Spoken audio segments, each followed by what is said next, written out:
I'd like to thank each and every one of you for coming out this day to help to celebrate this great occasion. When I first, right before I got on to council, riding up and down Baltimore Street, and I got several vehicles owning a business in this neighborhood. I had to ride up and down Baltimore Street often, and all my cars, and all the cars that I have, was going up and down, messing up my tires and balance and everything else. And I was like, why can't we get this street paved? And talking to the former council members, they were saying that the lack of funding had kept the street from being paved. I'm like, how often do I have to ride up and down Baltimore Street? Many times I had to detour myself because I didn't want to ride up and down on potholes and etc. And many times that I go down Baltimore Street when I don't detour.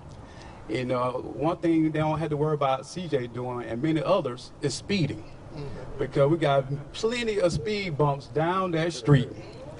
And so going on forth, when I got on council, we had a big old pothole, a big old massive hole in front of Craighead Elementary School on Ann Street.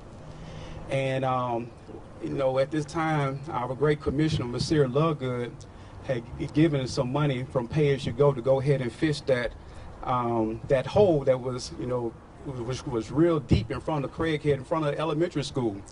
And I was scared that kids could jump in that hole and something tragic could very much happen. So when I first got onto council, one of the things they said to me, the media, was like, what you going to do? What's your first project going to be? And I said, we're going to fix up Ann Street.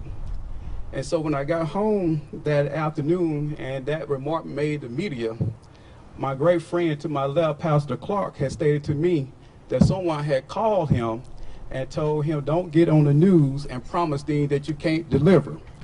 But if you ride down District 3 side of Ann Street, up and down District 3 side of Ann Street, you will see that that street had been totally revitalized thanks to our great commissioner, Mr. Lovegood, the city of Mobile, and also our CIP program.